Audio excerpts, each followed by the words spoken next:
Hey, cooking people. So my sister used to make this cake, and I just loved it. And every time she makes it, her son and her husband send me a picture with a big spoonful about to take a bite because they know I love it and they're mean to me. So she got tired of them being mean to me, and she sent me all those ingredients. Well, she didn't send me the eggs or the Cool Whip. I had to go get that because it was perishable. But she sent all this in a box, and she gave me the directions to make the Easter surprise cake. And I'm going to make it. So here we go. It's really good too. Hopefully it's good. So I will put a link to this because I have this on Google Docs, so you'll be able to get to it. But I'm going to start with the frosting first because I have to let it cool for 30 minutes. And it takes about 30 minutes for these to cool. But I got to cool the cake. So maybe I'll scratch that. I'll start with the cake. Okay, we're making the cake mix per the box. It says add a cup of water, a third cup of oil, and 3 eggs. Instead of the 1 cup of water, I've drained the juices from the oranges, and it almost gave me a cup. I'm going to add a little bit of water to finish up for the 1 cup. And then that's going to be my 1 cup of water. Then I've got the oil, and instead of 3 eggs, like the box calls for, we're putting 4 eggs. And then I'm going to mix it up. Before I did that, I went ahead and oiled and floured the pans. And I just took a paper towel with some oil, wiped it around, then sprinkled some flour in there, and then tapped it to get all the loose flour off. All right, so let's mix this up. So I'm going to add the oranges, the oil, the 1 cup, and the 4 eggs, and we're going to mix it up. Okay, getting creamy. I got to add the 2 eggs and the oranges and keep mixing. Okay, everything's in but these oranges. These oranges are kind of big. I wonder how those are going to blend in. But I guess they go in. All right. Mix those up, see how it turns out. Oh, yeah, that shredded them up nice. I thought they'd be kind of chunky, but it kind of like shredded it pretty good. Supposed to mix that for 2 minutes according to directions. Now I'm going to pour them 3 equal layers in the pans that have already been floured and oiled. Okay, they're in the pans. And they're in the oven. Okay, so starting on the frosting.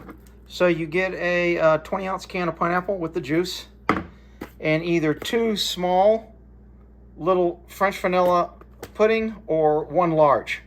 And I'm going to mix. I'm not going to make the pudding per the directions. I'm just going to dump it in here and add the juice and pineapple, stir it up, and then let it cool for 30 minutes in the refrigerator. Now, I kept this in the refrigerator overnight, so it's already good and cold. But once I mix the juice with the pudding and stir it, I need to cover it and let it sit in the refrigerator 30 minutes while my cake's still cooking. Here we go. Okay, so that's the texture of 1 box with the crushed pineapple. Now I'm going to add the 2nd box and stir it in. Man, it's smelling good. Woo, doggies. Okay, all mixed in and stirred up good. Pretty thick, but I'm going to add the Cool Whip to this to give it the frosting texture. So, cover this and cool it for 30 minutes while the cake's cooking. Take a peek at those cakes and see how they're doing. Ooh, look at that. Ooh, that one in the back I might have filled up fuller than the others. That's all right. Shh. We don't want them to fall. I think they're almost done.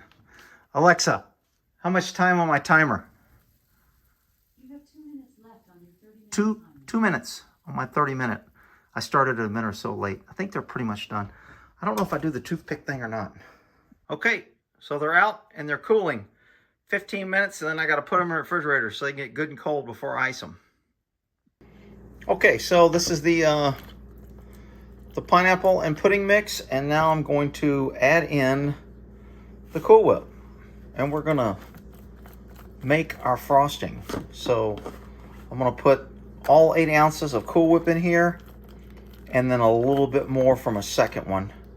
And we'll get that good and mixed up. I'll be back. Okay, so this is still pretty thick, and I think it needs to be a little bit more.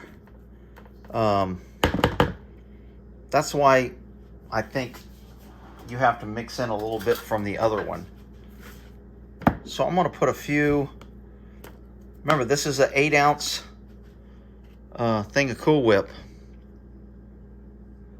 So one, and then a little bit out of this one. And I think that's going to be good for me. Now, the recipe calls for sprinkling coconut after you ice it. I like a little coconut, so I'm going to take some coconut here and just add it to my icing instead of just on top. So it will have a little coconut in it. That's not what the recipe calls for, but and then I'll sprinkle some of the coconut in it too. But I need to stir that up real good. Maybe a pinch more coconut. Yeah. All right, let me mix that up. Okay, it's mixed up, and I'm going to just apply the old frosting here on each layer like I would regular icing and put it back in the refrigerator. And we put the layer in. Second layer, ice it up. Second layer, if you really like coconut, you can put a little in between the layers there. Not gonna hurt anything there. Let me get my third layer. Third layer, empty pans, finish the icing. Ooh, doggy. And voila, Easter surprise cake. I'm gonna stick it in the refrigerator and just let it set in the refrigerator overnight and see how it tastes tomorrow. Alrighty, let's slice this bad boy up and see what we got here. Ooh, doggies, they cooled overnight. Should be nice and cold all the way through. Let me slice it up. Ooh, look at that. Ooh, that's some good cake. Let's get a bite of that bad boy. Got my little fork over here. Ah, cake is so moist. Mmm. Ah, great cake. Thanks, sis. Well, in that there, Easter surprise cake.